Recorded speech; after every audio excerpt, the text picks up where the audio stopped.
Albert, vat ons 'n bietjie terug na die begin toe. Baie van ons weet, jy sê jy kan 'n besigheid begin met R0.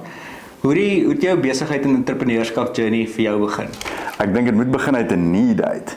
So my need het begin omdat ek in 'n arm familie groot geword het. En ek het uit armoede uitgekom. Ek was daai kind wat die tweedehandse skooltrui by die skool gedra het en die tweedehandse skoolskoene by die skool gehad het. En dit is wat my lewe was. Maar ek het gesien dat daar ander mense is wat nuwe skoolskoene het en 'n nuwe skooltrui het. En toe daar vir my iets nie lekker met my gesit nie. En ek het gewonder, wat is hierdie ding wat jy geld noem? Hoe kry jy geld? En ek dink dit het 'n need geskep of 'n curiosity om uit te figure hoe om dit te doen. En ek het baie verskillende besighede gehad, regdeur laerskool en hoërskool wat ek maar probeer het en iets getraai het en jy weet gefail het en geleer het en so.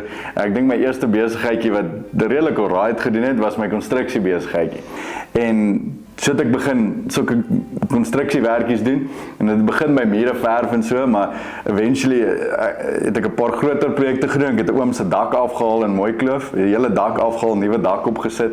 Ek het vir 'n ander oom 'n shed gebou in Pretoria Oos waar ek staal, jy weet, afdakke, concrete slabs, jy weet waar hy sê, ek dink 2 karavane en 'n trailer en 'n ding stop, jy weet, so het ek sulke tipe projekte gedoen en dit het vir my genoeg geld gemaak van R0 af om toe na my eerste eiendom te koop toe ek 19 jaar oud was. En daardie eiendom het ek seker gemaak is 'n cashflow positive property wat vir my genoeg inkomste gegee het saam met die rental income en dan nou my konstruksiebesigheid wat ek gecontinue het om 'n fully paid off asset te hê op die ouderdom van 22. So toe op 22 het ek my eerste miljoen gehad. En toe van daar af het dit net